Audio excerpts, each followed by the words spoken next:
name is Susan Tapia, and I'm a Charles B. Rangel International Affairs Fellow, and this summer I'm in the office of Congressman Eni Faleomavaenga from American Samoa. A lot of things for the Congressman, including a statement for the Congressional Record on the current affairs in Thailand, and I've been able to work a lot with his communications director on his social media accounts, which is important to me as a future public diplomacy officer in the U.S. Foreign Service. So this is actually my second time around in D.C.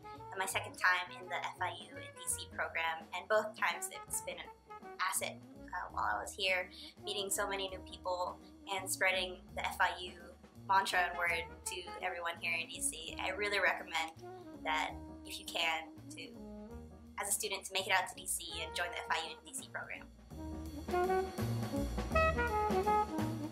Hi, my name is Jonathan Riveras, and I am interning for Senator Marco Rubio on Capitol Hill. The work I do for the Senator includes going to Senate hearings and drafting memos which directly affect his policy. Whether you're looking for a position in government or not, I strongly recommend that you find an internship opportunity.